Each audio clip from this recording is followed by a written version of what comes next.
નમસ્કાર વિદ્યાર્થી મિત્રો, નોલેજ સંકુલની યુટ્યુબ ચેનલમાં આપ સર્વનું સ્વાગત છે. એસએમસીની આ સૌથી મોટી ભરતીની જે પણ તૈયારીઓ ચાલુ રહેલી છે એમાં આપણા વિદ્યાર્થી મિત્રો ફૂલ ફ્લેજમાં અત્યારે તૈયારી કરી રહ્યા છે. નોલેજ સંકુલની ટીમ પણ આપના માટે ખાસ મોસ્ટ ઇમ્પોર્ટન્ટ એમસીક્યુ સિરીઝ પણ અત્યારે ચાલુ છે, જેમાં આપણે આજે પાર્ટ 3 લઈને આવી ગયા છે, જેમાં આપણે ગુજરાતી મુલકી સેવાના નિયમોના ઉપર જે પણ મોસ્ટ ઇમ્પોર્ટન્ટ એમસીક્યુ છે આજે આપણે ચર્ચા કરવાના છે. તો વધારે આપણે ડિસ્કસ નથી કરવાનું. વિદ્યાર્થી મિત્રો, તમને જો આ વિડીયોની સિરીઝ પસંદ આવતી હોય તો વિડીયોને પ્લીઝ લાઇક કરવાનું ના ભૂલતા, બરાબર છે? ફર્સ્ટ ઓફ ઓલ તમે લાઇક કરી નાખો, ત્યાર પછી આ વિડીયોને જોવાનું ચાલુ કરો. ચલો, ફર્સ્ટ નંબરનો ક્વેશ્ચન શું કહેવા માંગે છે કે બચાવેલ જોઈનિંગ ટાઈમ કયા પ્રકારની રજાના ખાતામાં જમા થાય છે? અહીં ઓપ્શન આપેલો છે: આકસ્મિક રજા, હક રજા, અર્ધ પગારી રજા કે બીમારીની રજા. શું કહેવામાં આવે છે? બચાવેલ જોઈનિંગ ટાઈમ કયા પ્રકારની રજાના ખાતામાં જમા થાય છે? 4 ઓપ્શન છે વિદ્યાર્થી મિત્રો, સેલ્ફ ઇવેલ્યુએટ કરવાનું છે, ગેસ કરી શકો છો, નોટ પેનમાં તમે નોટ કરી શકો છો. ઓકે, અહીં સાચો જવાબ છે બી, હક રજા છે તે પ્રમાણે આપણે ખાતામાં જમા થાય છે, જેને આપણે પ્રિવિલેજ લીવ પણ કહીએ છીએ. ચલો, નેક્સ્ટ સેકન્ડ નંબરનો ક્વેશ્ચન છે. એસએમસી ક્લાર્કની અંદર આપણે જે મોસ્ટ આઈએમપી ક્વેશ્ચન છે એ બધા જ ક્વેશ્ચનો આપણે અહીંયા ડિસ્કસ કરીએ છીએ, સોલ્યુશન લાવીએ છીએ, જેથી કરીને આવનારી એસએમસી ક્લાર્કની ભરતીમાં આપણને ઇઝી પડે, બરાબર છે? આઈ હોપ કે ધારો કે 10-20% જો ક્વેશ્ચન આમાંથી આવે ફોર એક્ઝામ્પલ, તો આપણને આ જો સોલ્યુશન કર્યું હશે ને તો સબકોન્શિયસ માઇન્ડમાં આપણને યાદ રહેશે, બરાબર? અને જેથી કરીને આપણે એ જવાબ આપવામાં ઇઝી પડશે, સાચો પડશે. તો સેકન્ડ નંબરનો ક્વેશ્ચન છે, પ્રથમ બદલી વખતે શું કહેવા માંગે છે? પ્રથમ બદલી વખતે બચાવેલા જોઈનિંગ ટાઈમનો કેટલો ભાગ રજામાં જમા થાય છે? શું પૂછેલું છે? કેટલો ભાગ રજામાં જમા થાય છે? 100%, 75%, 50% કે 25%? અહીં સાચો જવાબ છે સી, 50% જે છે એટલો ભાગ જમા થાય છે. ચલો, ત્રીજા નંબરનો ક્વેશ્ચન છે, કર્મચારીને જોઈનિંગ ટાઈમ દરમિયાન કયો પગાર મળે છે? જૂનો પગાર, અડધો પગાર? અહીં સાચો જવાબ છે બી, જૂનો પગાર, બરાબર છે? તે કર્મચારીને જોઈનિંગ ટાઈમ દરમિયાન પગાર મળે છે. ચાલો, ચોથા નંબરનો ક્વેશ્ચન જોઈએ આપણે. જો કર્મચારી રજા પૂરી થયા પછી મોડો હાજર થાય તો તે ગાળો શું કહેવામાં આવે છે? જોઈનિંગ ટાઈમ, ગેરહાજરી, વધારાની રજા કે ફરજ? ઓકે, અહીં સાચો જવાબ શું છે વિદ્યાર્થી મિત્રો?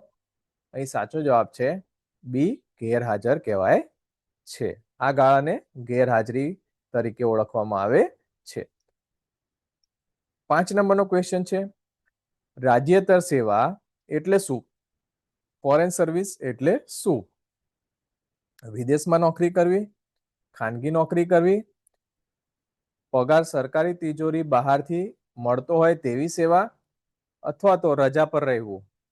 4 ઓપ્શનમાંથી સાચો ઓપ્શન કયો છે 5 નંબરમાં? અહીં સાચો જવાબ છે સી, પગાર સરકારી તિજોરી બહારથી મળતો હોય તેવી સેવાને ફોરેન સર્વિસ કહેવામાં આવે છે. ચલો, છઠ્ઠા નંબરનો ક્વેશ્ચન જોઈએ. રજા પછી આવતી જાહેર રજાને શું કહેવામાં આવે છે?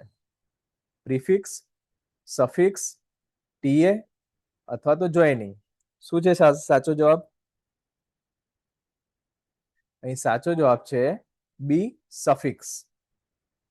7મા નંબરનો ક્વેશ્ચન જોઈએ. જો રજા પરથી ફરજિયાત પરત બોલાવવામાં આવે તો કર્મચારી ક્યારથી ફરજ પર ગણાય? હાજર થાય ત્યારથી, ઘરેથી નીકળવાની તારીખથી, બીજા દિવસથી કે ઓર્ડર મળે ત્યારથી? સવાલ એકવાર ફરીથી વાંચજો વિદ્યાર્થી મિત્રો. જો રજા પરથી ફરજિયાત પરત બોલાવવામાં, કર્મચારી રજા પર છે પરંતુ ઇમરજન્સી કેસમાં કે ગમે તે કેસમાં ફરજિયાતપણે આપણને પાછું બોલાવવામાં આવે છે, તો એને ક્યારથી ફરજ પર ગણાય છે? ઓપ્શન છે હાજર થયા ત્યારથી, ઘરેથી નીકળવાની તારીખથી, બીજા દિવસથી, કે ઓર્ડર મળે ત્યારથી.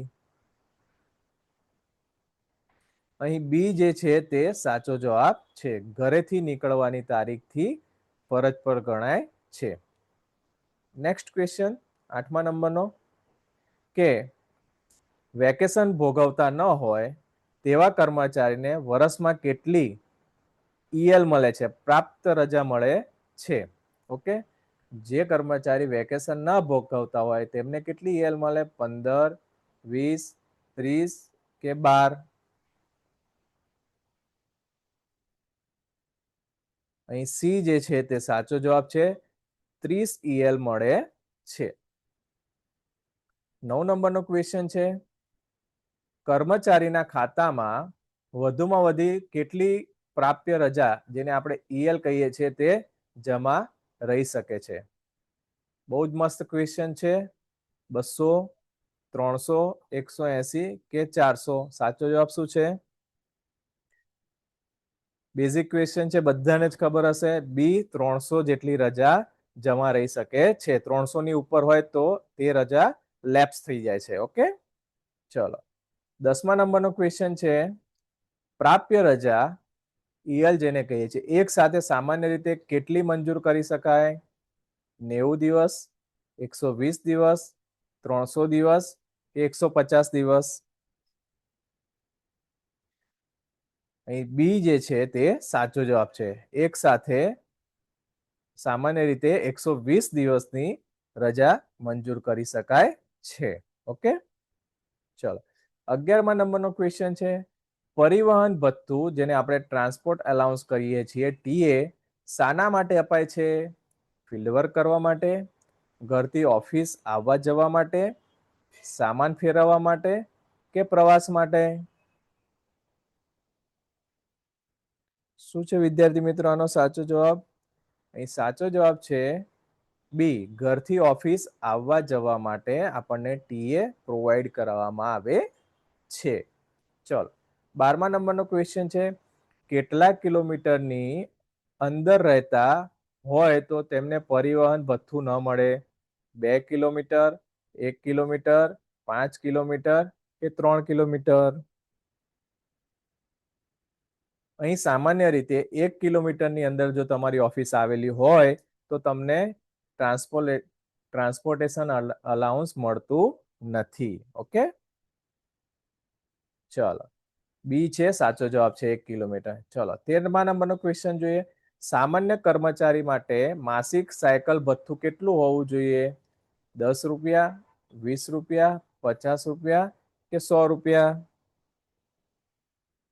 અહીં બી જે છે તે સાચો જવાબ છે. 20 રૂપિયા જેટલું ભથ્થું, માસિક સાયકલ ભથ્થું હોય છે સામાન્ય કર્મચારી માટે. ચલો 14મા નંબરનો ક્વેશ્ચન છે, માઇલેજ ભથ્થું સામાન્ય રીતે કયા માર્ગ મુજબ ગણાય? લાંબા માર્ગ, સૌથી ટૂંકા માર્ગ, રેલવે માર્ગ કે પોતાની પસંદગી મુજબ? અહીં ઓપ્શન બી જે છે તે સાચો જવાબ છે. સૌથી ટૂંકા માર્ગ મુજબ ગણાય છે. ઓકે, માઇલેજ ભથ્થાને સૌથી ટૂંકા માર્ગ મુજબ ગણવામાં આવે છે. નેક્સ્ટ ક્વેશ્ચન છે 15મા નંબર, 16,400 થી વધુ પગારવાળા કર્મચારી કયા વર્ગમાં હવાઈ મુસાફરી કરી શકે? ઓકે, એ business class, first class, economy class કે એક્ઝિક્યુટિવ ક્લાસ?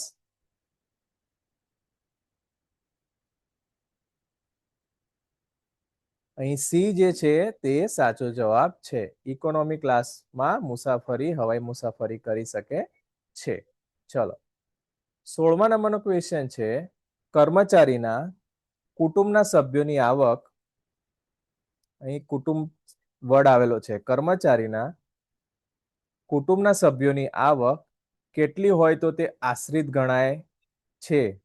રૂપિયા 1,000 થી ઓછી, રૂપિયા 500 થી વધુ નહીં, રૂપિયા 2,000 કે આવક હોવી જ ન જોઈએ?